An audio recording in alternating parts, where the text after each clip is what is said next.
Welcome to Anatomy of the Extraordinary, the podcast that unveils true, remarkable stories from the edges of human experience. I'm your host, and today we dive into another extraordinary journey.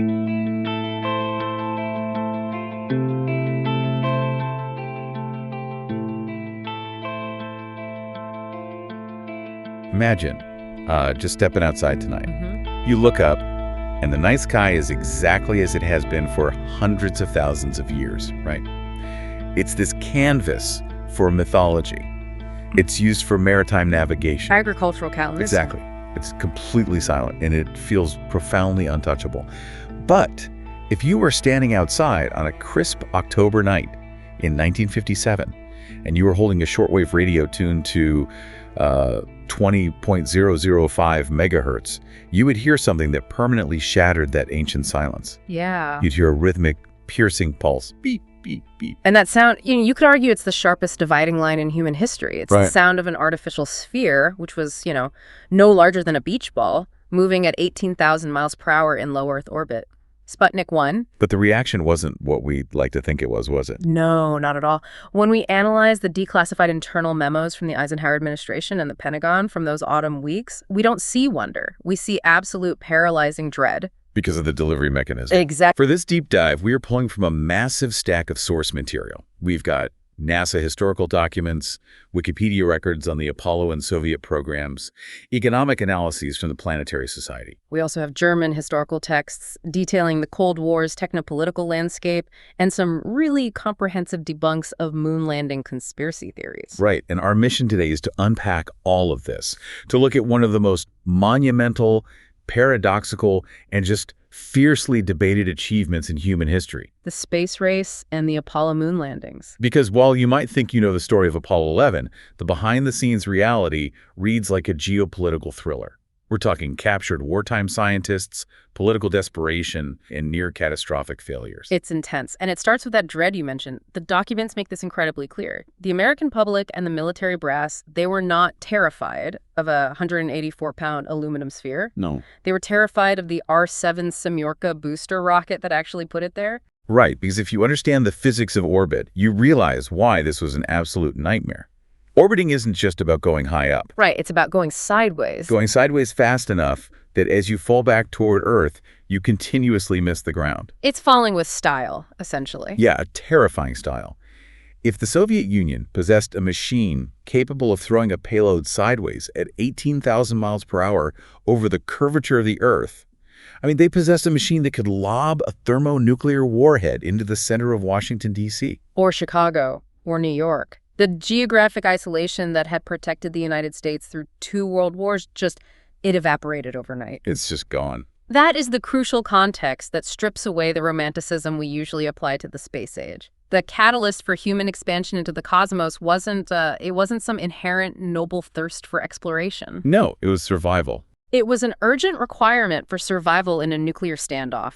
We are looking at these intelligence files and deeply classified Soviet Design Bureau records today, and it's just 2 superpowers treating the vacuum of space as the ultimate strategic high ground.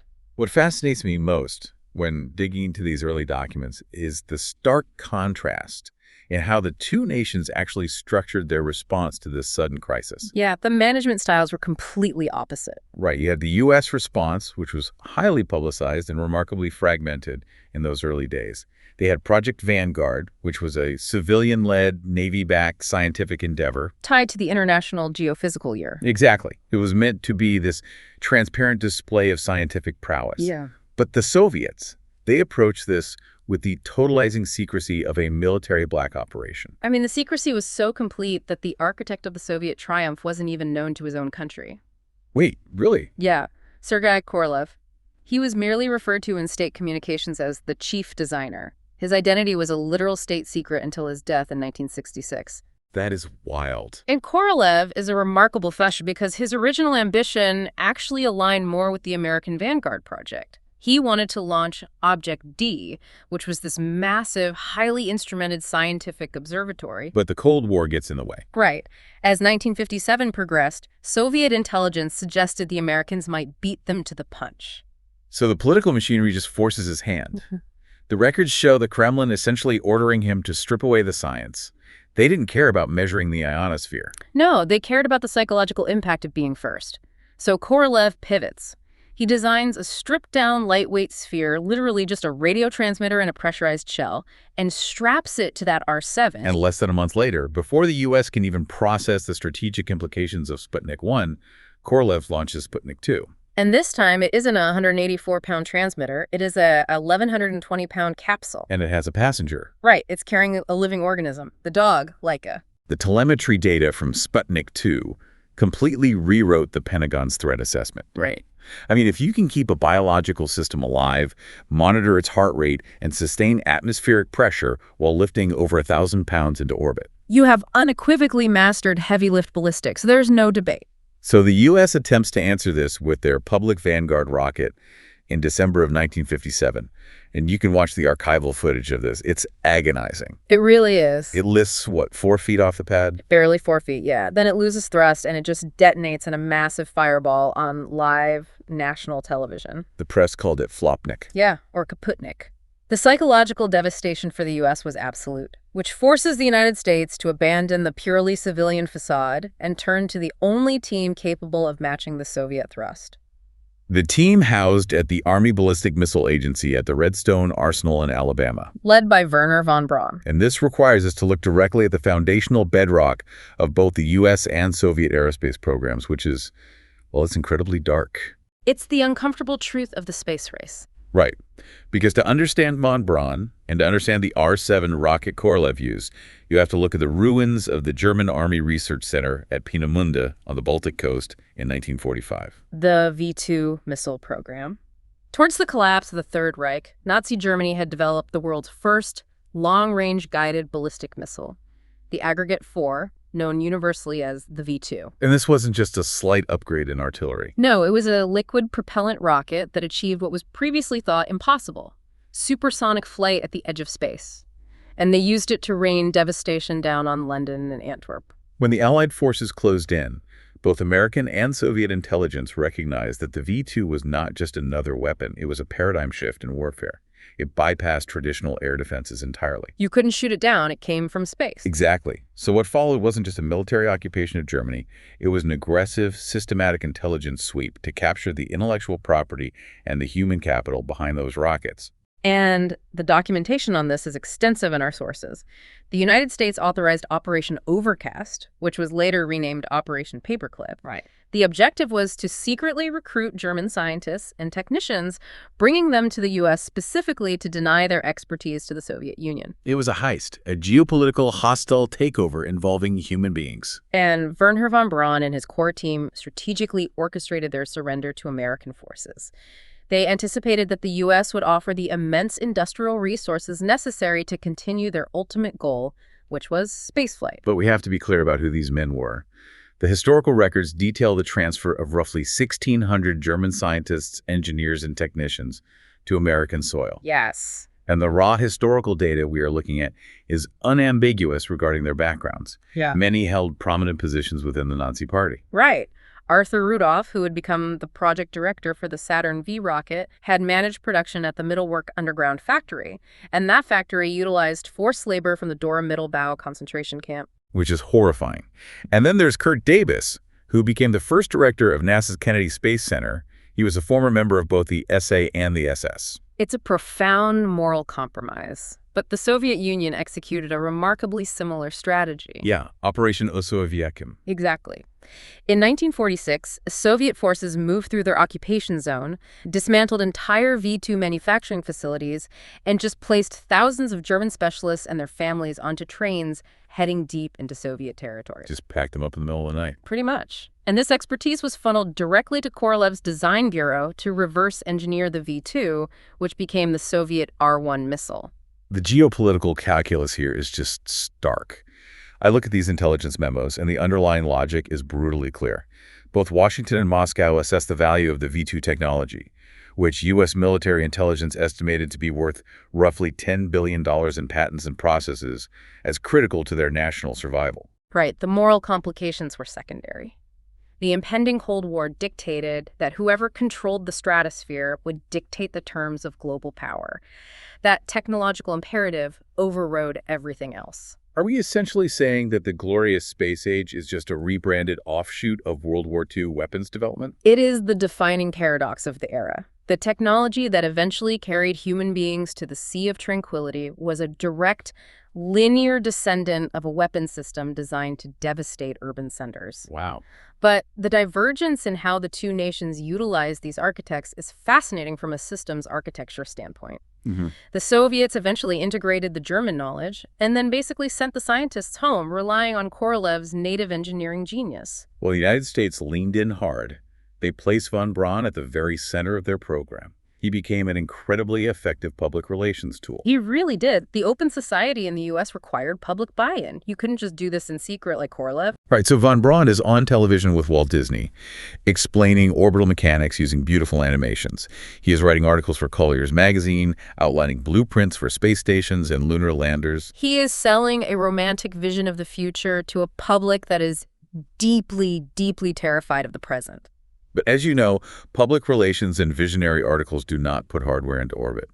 Through the late 1950s and into 1960, the Soviet Union maintained this commanding, seemingly insurmountable lead. They hit the moon first with the Luna 2 probe. Yeah. They took the first photographs of the far side of the moon with Luna 3. And then on April 12, 1961, they achieved the ultimate milestone. Yuri Gagarin orbits the Earth. First man in space. Put yourself in the position of the newly elected president, John F. Kennedy, in the spring of 1961. The Gagarin flight is a massive blow to American prestige. And it gets worse. So much worse. 5 days later, the United States backs the disastrous Bay of Pigs invasion in Cuba. It's a catastrophic foreign policy failure that damages the administration's credibility worldwide. The momentum of the Cold War is aggressively shifting toward Moscow. The psychological toll on the American public is severe. They feel like they are literally losing the future. So Kennedy recognizes that this is no longer just about military hardware. It is about ideological supremacy. He needs a definitive win. He summons Vice President Lyndon B. Johnson, who chairs the National Aeronautics and Space Council, with a very specific directive. Right. He basically says, find an aerospace objective that the Soviet Union cannot immediately achieve. Find a finish line far enough away that the superior industrial capacity of the United States has time to spin up and overtake the Soviet head start. And the analysis provided by the newly appointed NASA administrator, James Webb, is just a masterpiece of pragmatic engineering assessment. Yeah, Webb doesn't sugarcoat it. Not at all. He tells the administration that beating the Soviets to a multi-crew orbital flight is impossible. A space station is highly unlikely. So what's left? The only objective monumental enough and technically demanding enough to serve as a definitive finish line is a crewed lunar landing. But he projects the cost at roughly $22 billion. Which is staggering. In a 1961 economy, requesting $22 billion for an objective with zero immediate terrestrial utility is almost politically suicidal. It was a massive gamble. When Kennedy goes before Congress on May 25, 1961, and commits the nation to landing a man on the moon before the decade is out, he knows he's pushing a boulder uphill. Because the public didn't want it. Internal polling, specifically a Gallup poll from May of that year, showed 58% of the American public opposed the lunar program. 58%, over half the country. They saw it as a massive misallocation of funds during a period of intense domestic civil unrest and economic anxiety. So my question is, was this public enthusiasm that we remember today organic, or was JFK's Rice speech the ultimate sales pitch designed to distract from domestic issues and force taxpayers to fund a geopolitical flex? It was absolutely a recoding of the nation's psychology. When you read the transcript of Kennedy's September 1962 speech at Rice University in Houston, crafted heavily by his speechwriter Ted Sorensen, it completely strips away the military necessity of the Cold War. It frames the lunar landing as the inevitable, manifest destiny of the American pioneer spirit. Exactly. It's an appeal to an older, deeper cultural narrative. Kennedy refers to space as the new ocean. He compresses 50,000 years of human history into a 50-year time frame to artificially manufacture a sense of urgent, accelerating momentum. Right. He tells the crowd that in this compressed timeline, the printing press came this year, and penicillin and nuclear power arrived only last week. It makes the leap to the moon feel not like a chaotic scramble, but like a natural logical progression. The linguistic pivot is brilliant. And he even includes this famous handwritten joke he added to the margins. Why does Rice play Texas? A nod to the fierce football rivalry. Right. Emphasizing choosing to do things because they're hard. That line, we choose to go to the moon in this decade and do the other things, not because they are easy, but because they are hard. That isn't just an inspiring quote. It is a psychological mechanism. He is challenging the electorate's pride. He's telling them that avoiding the challenge is a capitulation of their own capability. By framing it as a crucible that will organize and measure the best of their energies, he makes that $22 billion price tag sound like an investment in national character. Rather than a defense expenditure. And the economic reality of that investment is difficult to overstate. When we look at the exhaustive budgetary analyses provided by the Planetary Society in our sources, the total cost of Project Apollo between 1960 and 1973 finalized at $25.8 billion. And if we adjust that to modern inflation, we are looking at an expenditure of roughly $309 billion today. Wow. At its peak in 1966, NASA was absorbing nearly 4.5% of the entire federal budget of the United States. We really need to visualize what 4.5% of the federal budget actually translates to in physical reality. It means employing over 400,000 people. Yep. It means establishing supply chains that stretch across 20,000 private industrial firms and universities. You aren't just building rockets, you are building massive infrastructure. You are carving out the Kennedy Space Center from Florida swamps. You are building the Vehicle Assembly Building, a structure so massive it requires its own internal climate control to prevent rain clouds from forming near the ceiling. That is insane to me. The component costs alone are staggering. The data points show the development of the Saturn V Launch Vehicle consumed $6.6 billion. The Command and Service Module, the spacecraft that would ferry the crew to lunar orbit and back, required $3.8 billion. And the lunar module, the actual lander, took $2.4 billion. They essentially created an entirely new, highly specialized sector of the American economy from scratch in under 5 years. Which forces us to look at the hardware they were actually buying. Because all the rhetoric and all the funding in the world cannot alter the laws of physics. They had to build machines capable of surviving environments that humans had never directly measured. And the lunar module is the perfect distillation of this engineering challenge. When you look at an aircraft, or even the later space shuttle, you see sleek aerodynamic lines. Form is dictated by the atmosphere. But the lunar module looks completely alien. It looks like an angular metallic insect covered in foil. And that aesthetic is the result of ruthless weight optimization in the absence of an atmosphere. Every single gram of weight on the lunar module required exponentially more fuel in the Saturn V to lift it off the Earth, push it to the moon, and slow it down into lunar orbit. Right. Because the lunar module only operated in the vacuum of space, aerodynamic drag was zero. There was no need for a nose cone or smooth surfaces. The foil you see covering the descent stage isn't structural at all. It's thermal shielding. It is layers of aluminized captain and mylar designed to reflect the intense, unfiltered solar radiation of deep space. The structural skin of the crew cabin was incredibly thin. I mean, in some places, no thicker than a few sheets of aluminum foil. Wait, really? Yeah. In an Earth environment, it was impossibly fragile. If you dropped a wrench on the floor of the cabin during construction, it could punch right through the pressure vessel. That is terrifying. But in the 1/6 gravity of the moon and in the 0 gravity of transit, that extreme fragility was a masterpiece of structural engineering. However, building the chassis was only half the problem. Flying it required an entirely different technological revolution. Oh, absolutely. You are navigating a spacecraft traveling at 24,000 miles per hour, orchestrating precise engine burns to capture a target moving at 2,200 miles per hour, 240,000 miles away. Human reflexes and manual slide rules are completely insufficient. You need a centralized computer to process the telemetry and execute the burns. The problem was that in the early 1960s, a computer with the necessary processing power relied on vacuum tubes. They were the size of small apartments, they generated immense amounts of heat, and they were incredibly delicate. So you obviously cannot put a room-sized, fragile mainframe inside a spacecraft where every gram is accounted for and where violent vibrations occur during launch. No, you can't. So to solve this, NASA's instrumentation laboratory at MIT made a radical, highly risky decision.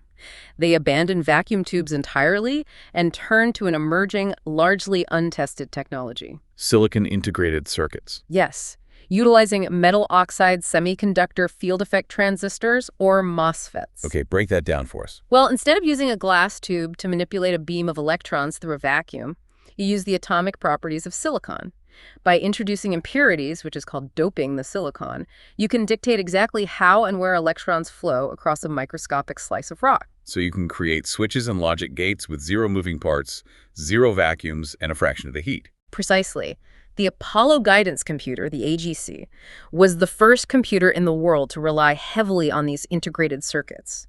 And because NASA required absolute flawless reliability, I mean, a computer failure during a lunar descent was a guaranteed fatality, they poured unprecedented capital into the manufacturing process. So the rigorous quality control demanded by the Apollo program essentially funded the infancy of the entire semiconductor industry. Exactly.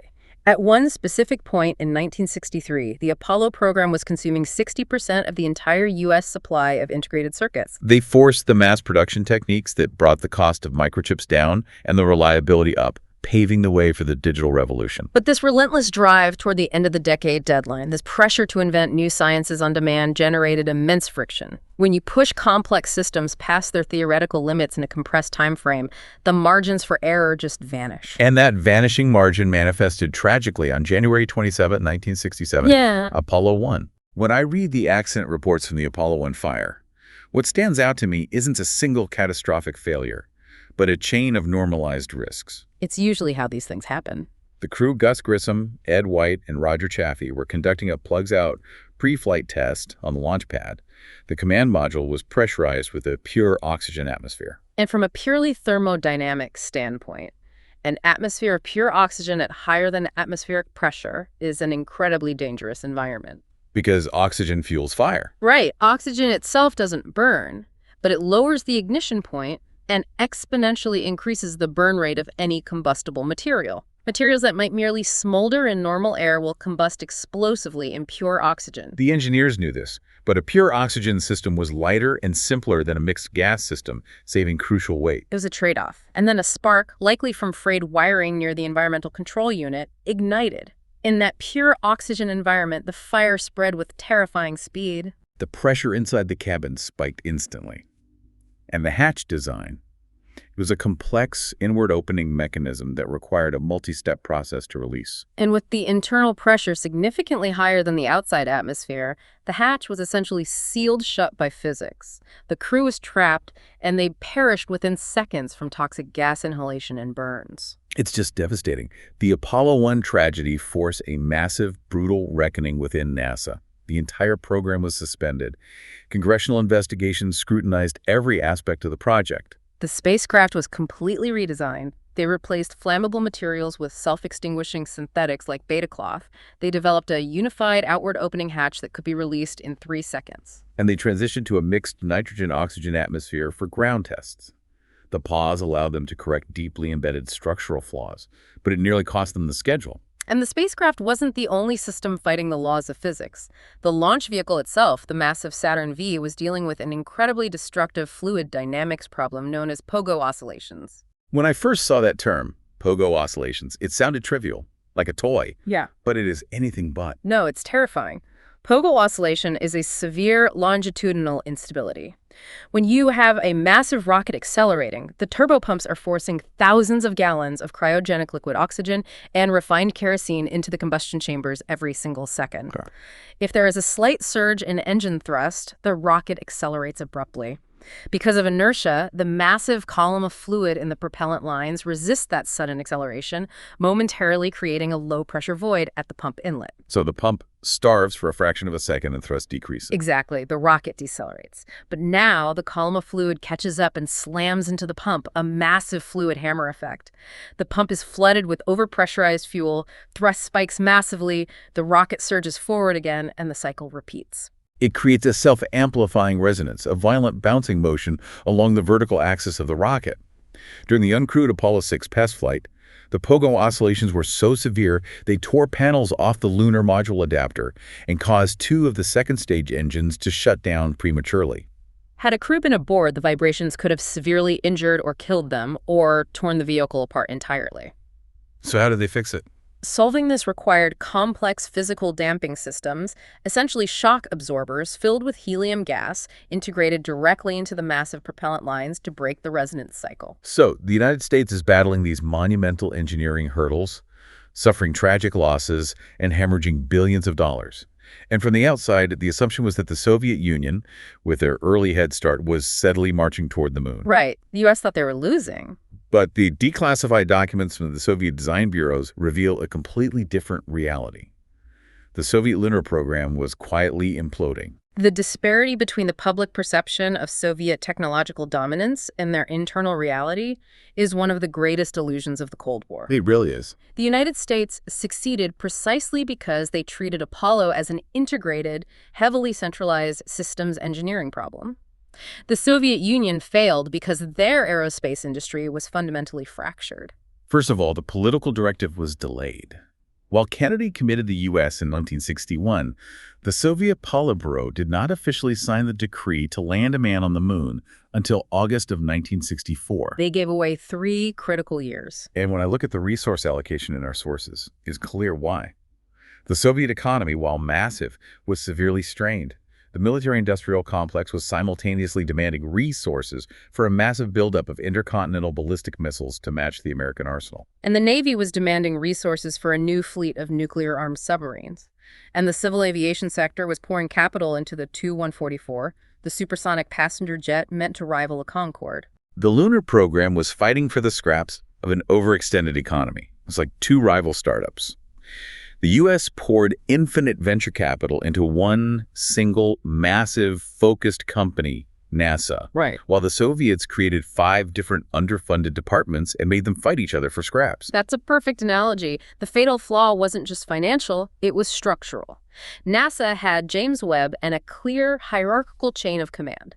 The Soviet space program was characterized by intense, bitter rivalries between isolated design bureaus. Like Korolev and Glushko. Exactly. Sergei Korolev was developing the massive N-1 moon rocket.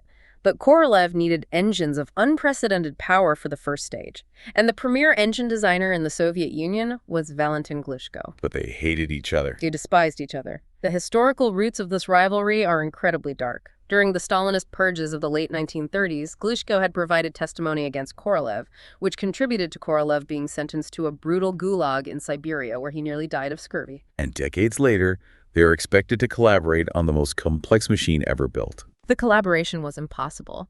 Glushko insisted on using highly toxic hypergolic propellants, which ignite spontaneously upon contact. He argued they were easier to store and provided reliable ignition. But Korolev vehemently refused, arguing that a massive rocket filled with highly corrosive, toxic chemicals was too dangerous for a crewed mission, favoring the more traditional liquid oxygen and kerosene mix. They reached a total impasse. Glushko categorically refused to design the engines for Korolev's N-1 rocket, which forces Korolev to make a disastrous systems engineering compromise. He turns to Nikolai Kuznetsov, a brilliant designer of aviation engines who had virtually no experience building massive rocket engines for the vacuum of space. Kuznetsov's engines were efficient, but they were small. To generate the 10 million pounds of thrust required to lift the N-1, Korolev had to cluster 30 of these small engines together at the base of the first stage. Compare that to the American Saturn V, which used just 5 massive F1 engines. Managing the fluid dynamics, the plumbing, and the synchronous ignition of 30 separate rocket engines is an absolute nightmare. It's insane. If one engine fails, the asymmetric thrust can tear the rocket apart. If one engine's fuel pump oscillates, it can trigger sympathetic vibrations across the entire base. The complexity was unsustainable. And then, the final blow. In January 1966, Sergei Korolev goes into the hospital for routine surgery and dies on the operating table. The singular force of will that was holding this fractured, underfunded, combative program together is just gone. His successor, Vasily Mishin, inherits an impossible situation. The N-1 rocket is behind schedule. The Politburo is demanding results.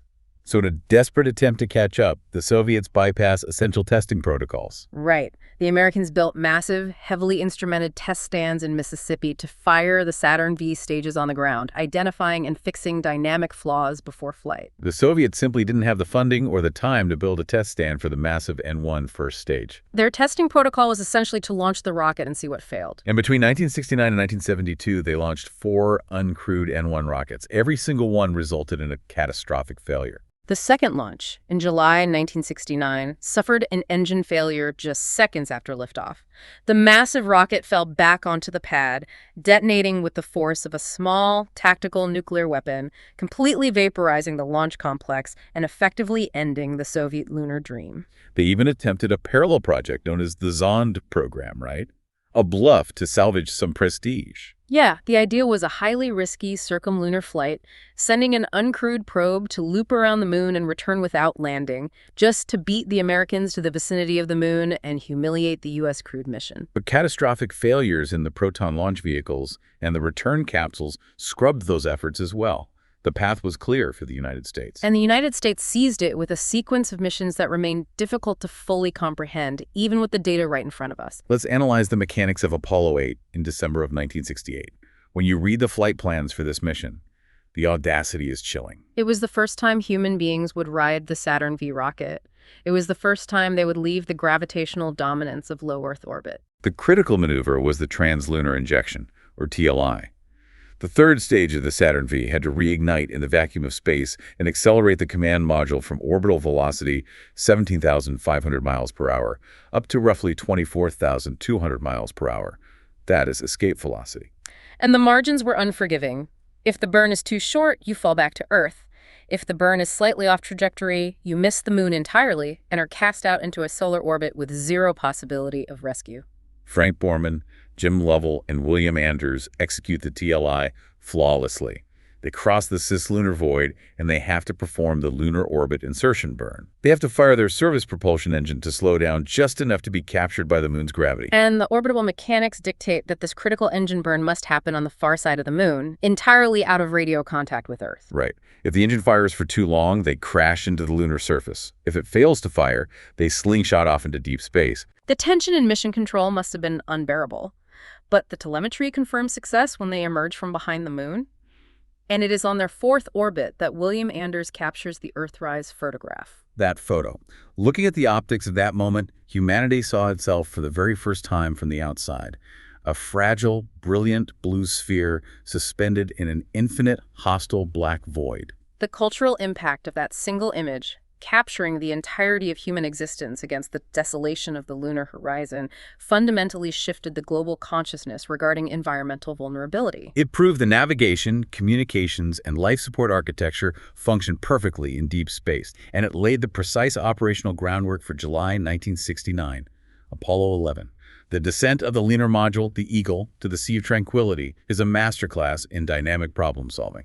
Absolutely. As Neil Armstrong and Buzz Aldrin descend, the primitive Apollo guidance computer begins throwing 1201 and 1202 program alarms. The computer is overloaded with extraneous radar data. At the same time, the automated guidance system is steering the Eagle toward a massive, boulder-strewn crater. If they land on a boulder, the module tips over, and they can never launch again. They would be stranded. So Armstrong takes semi-manual control.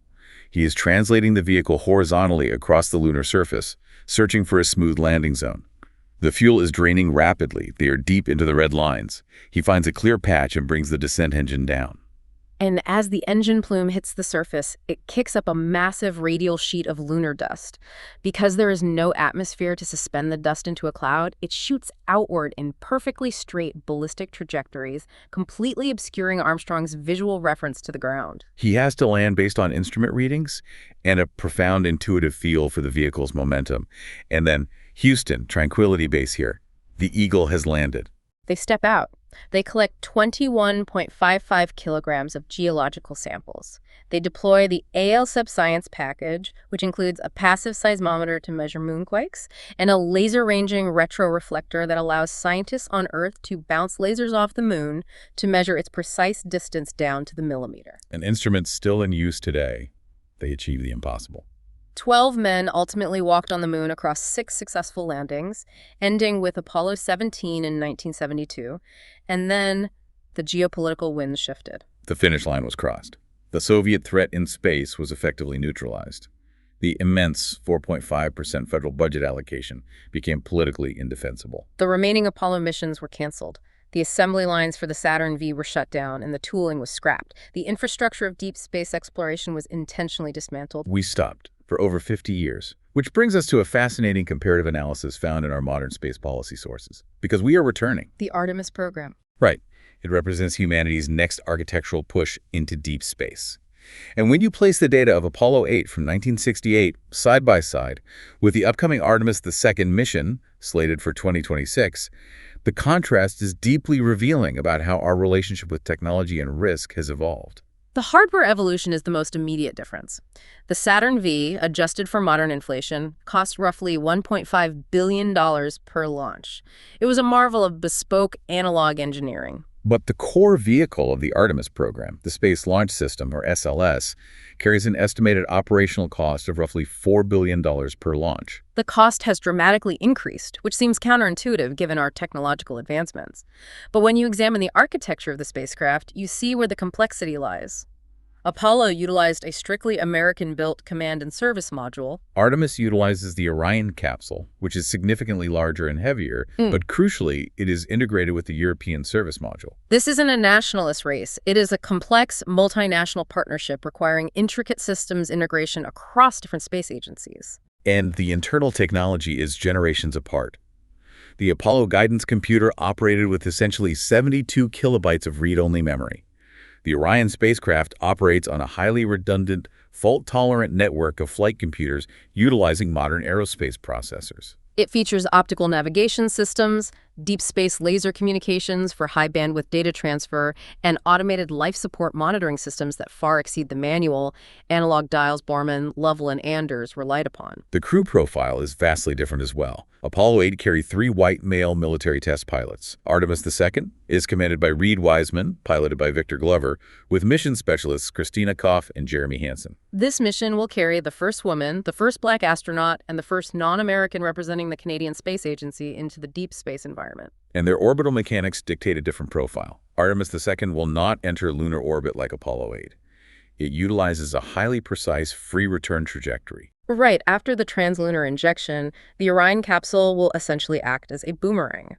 It will use the moon's gravity to swing around the far side, traveling over 4,000 miles beyond the lunar surface, establishing a new distance record for a crewed vehicle, and let orbital mechanics sling it directly back toward Earth without requiring a critical engine burn on the far side. We went to the moon in 1969 with computers less powerful than a modern musical greeting card. Now, with literal supercomputers in our pockets, Artemis costs $4 billion a launch and is only doing a flyby. Does knowing how primitive Apollo was make Artemis feel less impressive? Or does it make Apollo seem like an absolute miracle? It illuminates the fundamental shift in risk tolerance. The Apollo program was executed during a period of existential global conflict. The loss of a crew was viewed as a tragic but acceptable potential casualty of the Cold War. The engineering margins were razor thin. Exactly. Today, NASA and its international partners operate under an entirely different paradigm. The loss of a crew today would likely paralyze the space program for a decade. The massive cost and the slower pace of Artemis are the direct result of engineering extreme redundancy and safety margins into every single subsystem.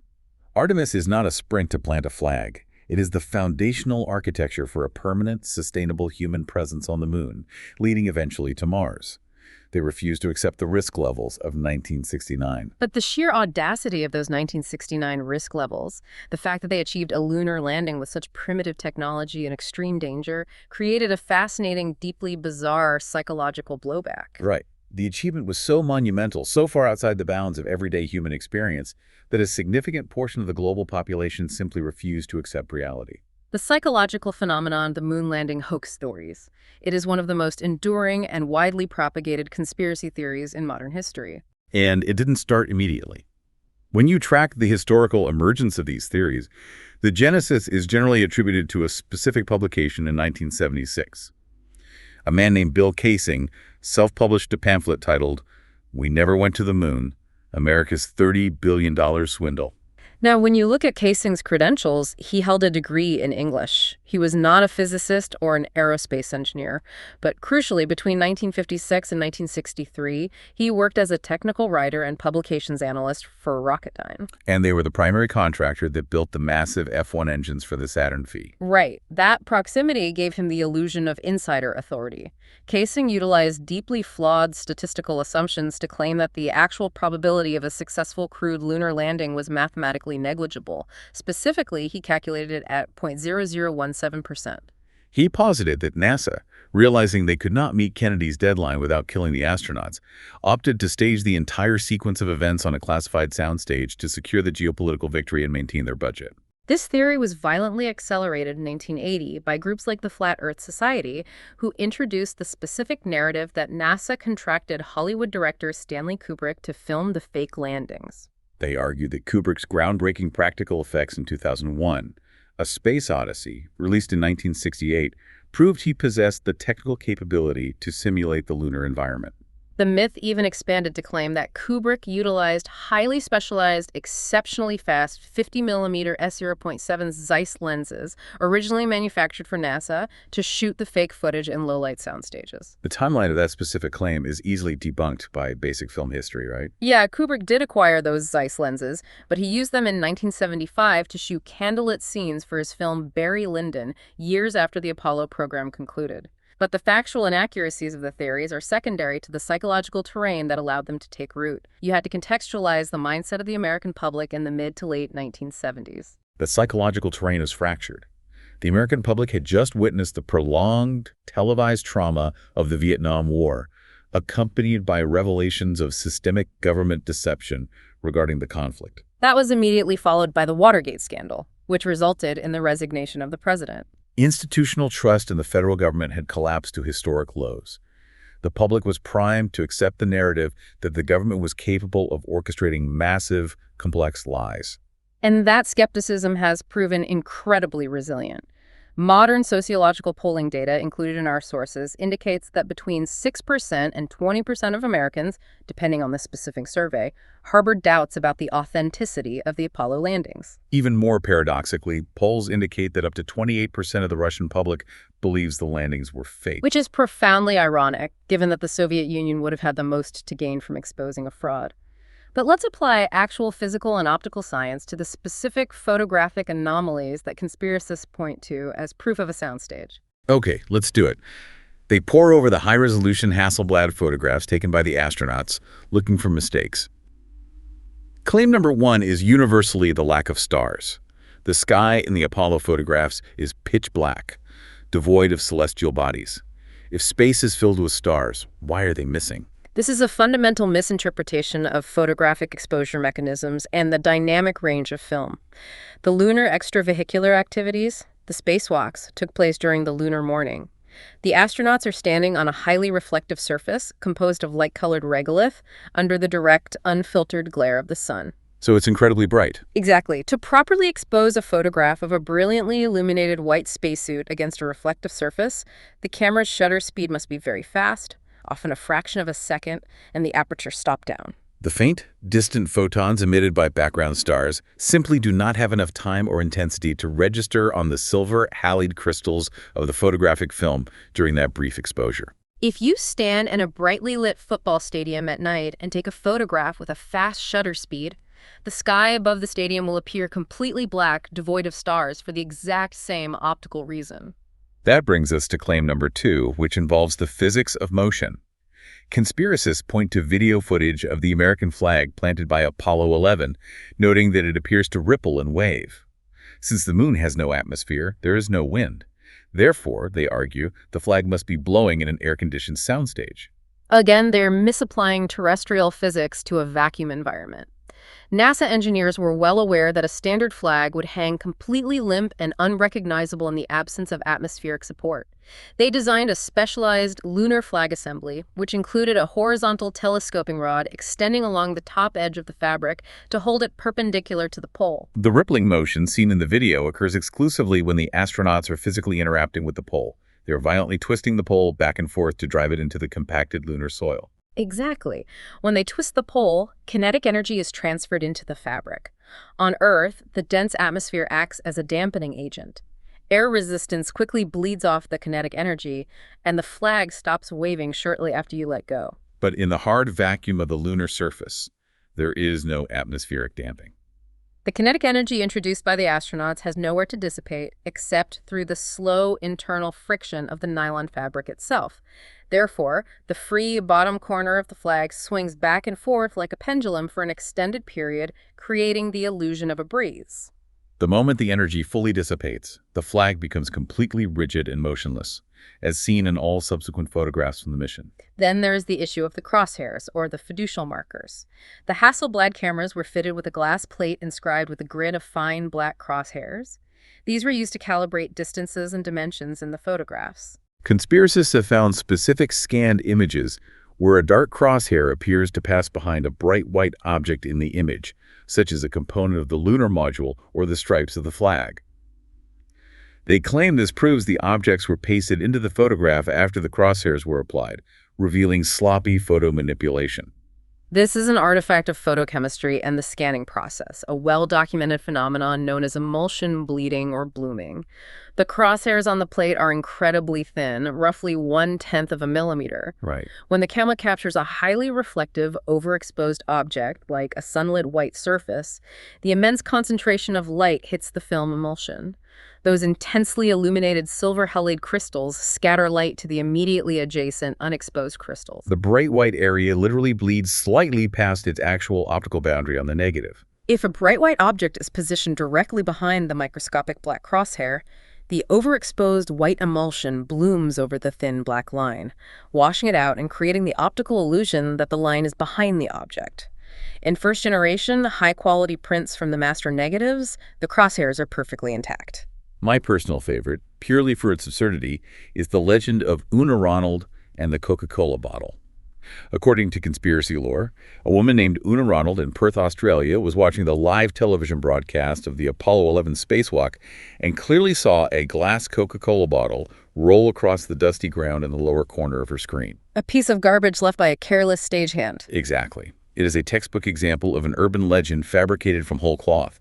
Investigative researchers have scoured Australian archival records, television station logs, and newspaper archives from July 1969. There is absolutely no record of Una Ronald, nor is there a single contemporary report or letter to the editor complaining about a visible soda bottle. Furthermore, the narrative often claims she was watching late at night, but due to time zone differences, the spacewalk was broadcast live during the early afternoon in Western Australia. The story was invented by conspiracy authors years later to add narrative color to their claims. And finally, we have to look at the footprints. The iconic razor-sharp boot print left by Buzz Aldrin. The argument here is that without moisture to act as a binding agent like water in the sand on a beach-dry dust cannot hold a perfectly molded shape. This claim fails to understand the violent geology of the lunar surface. The sand on an Earth beach is the product of millions of years of weathering. Water and wind tumble the grains of silica, rounding off their edges until they are smooth spheres. Smooth spheres do not hold a shape without a liquid binding agent to create surface tension. But lunar regolith is fundamentally different. Entirely different. There is no wind or water on the moon. Lunar regolith is created by billions of years of micrometeorites slamming into the bedrock at hypervelocity, shattering the basalt into microscopic fragments. Because there is no weathering, these microscopic particles are jagged, angular, and highly abrasive. When a 200-pound astronaut, even in 1/6 gravity, presses a heavy boot into this virgin regolith, those sharp, irregular particles interlock and jam together, much like microscopic Velcro. Furthermore, the constant bombardment of solar radiation gives the dust a static electric charge, causing the grains to cling together. Without an atmosphere or wind to erode it, that mechanically locked footprint will remain perfectly preserved for millions of years, or until another meteorite strikes it. It is remarkable how every piece of evidence presented by the conspiracists is actually just a beautiful demonstration of how profoundly alien the physics of a vacuum environment truly are. But we don't have to rely solely on debunking photographic anomalies. We have affirmative independent verification. We have the Lunar Reconnaissance Orbiter. The LRO is a robotic spacecraft currently orbiting the moon. In 2011, NASA lowered its orbit to precisely map the lunar surface. The high-resolution optical cameras aboard the LRO captured undeniable images of the Apollo landing sites. You can clearly see the angular geometry of the descent stages sitting exactly where they were left. You can identify the specific scientific instruments deployed by the crews. You can even trace the dark, winding paths where the astronauts' boots disturbed the lighter surface regolith, and the distinct parallel tracks left by the lunar roving vehicles during the later missions. But the most unassailable proof comes from the mathematics of secrecy. A physicist named David Robert Grimes developed a statistical model to calculate the viability of a conspiracy based on the number of people required to maintain it. He analyzed the decay rates of real-world conspiracies that were eventually exposed. Right, like the NSA PRISM surveillance program leaked by Edward Snowden. Grimes applied the Poisson distribution to the Apollo program. The sheer logistical reality of faking a lunar landing program over the course of a decade would require the active complicity of over 400,000 people. You have the astronauts, the mission controllers at NASA, the thousands of aerospace engineers at Boeing, North American Aviation, and Grumman.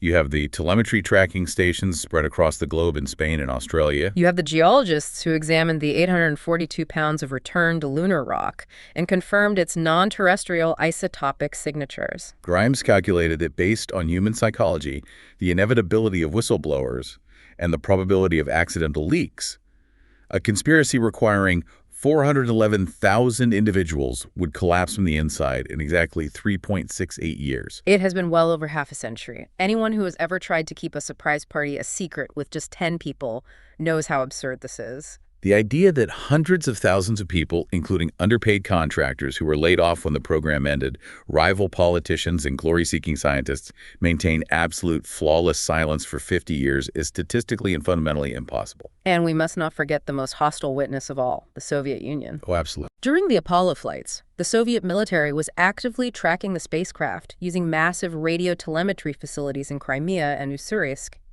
They intercepted the voice communications. They tracked the transponder signals, moving progressively further away until they reached lunar orbit.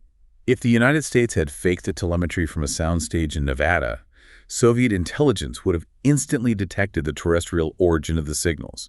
They would have paraded that fraud before the United Nations to completely destroy American credibility. They didn't, because their own instruments confirmed the Americans were on the moon. As we synthesize everything we've unpacked today, the sheer scale of the historical arc is staggering. We began with the dread of a 184-pound sphere emitting a radio pulse in 1957, a sound that forced the United States to confront its vulnerability to total annihilation. We examined the dark, ethically uncompromising origins of the rocketry, built by men who had weaponized the stratosphere for a crumbling dictatorship. We analyzed the brilliant psychological redirection orchestrated by John F. Kennedy, turning a desperate military imperative into a $300 billion crusade of human destiny. We detailed the brutal engineering realities, the tragedy of the Apollo 1 fire, the fluid dynamic nightmares of the Saturn V, and the systemic fatal fracturing of the Soviet lunar program that left their massive N-1 rockets as smoldering craters on the launch pad. We looked at the triumphant mechanics of translunar injection, the stark differences in risk architecture between the Apollo era and today's multi-billion-dollar Artemis missions. and finally, the psychological fragility that drives millions to reject the reality of this achievement in favor of comfortable fictions. And the ultimate realization is that the legacy of this entire era is not just locked away in museum displays or stamped into the dust of the Sea of Tranquility. It is actively functioning in the physical world around you right now. The technological dividend is immeasurable.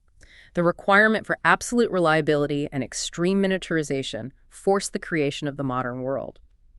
The cordless power tools you use were pioneered for astronauts to drill into lunar rock. The fireproof beta cloth developed after Apollo 1 is utilized in modern structural architecture. And most profoundly, the integrated silicon circuits developed for the Apollo guidance computer funded the foundation of the global semiconductor industry. The processing power in the smartphone you are likely carrying, the digital infrastructure of the internet, the entire architecture of the information age is a direct byproduct of the engineering required to navigate that fragile metallic spider down to the lunar surface. Which leaves us with a deeply complex, somewhat unsettling final thought to consider. When we analyze the raw data of this timeline, the greatest, most accelerated burst of technological innovation in human history was not catalyzed by a pure, unified desire to expand the boundaries of human knowledge. It was catalyzed by fear. It required the absolute existential terror of the Cold War, the threat of nuclear warheads raining down from orbit to force the political establishment to unlock the treasury and mobilize the industrial might of a nation. The pursuit of the heavens was funded by the fear of annihilation. So the question we must carry forward as we look at the Artemis rocket sitting on the pad, as we look toward establishing bases on the moon and eventually pushing the human presence to the sands of Mars. What will be our catalyst now? Can a global society achieve monumental paradigm-shifting feats of engineering and exploration purely out of a shared sense of wonder and a desire to survive deep into the future? Or does our psychology dictate that we fundamentally, biologically, require an adversary and a state of fear to push ourselves to the stars? The night sky is quiet again. There is no beep to terrify us into action. The motivation for the next great leap will have to come entirely from within.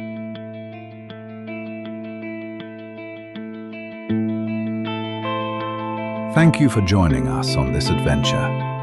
Until next time, if you enjoyed this episode, please share it and keep seeking the extraordinary.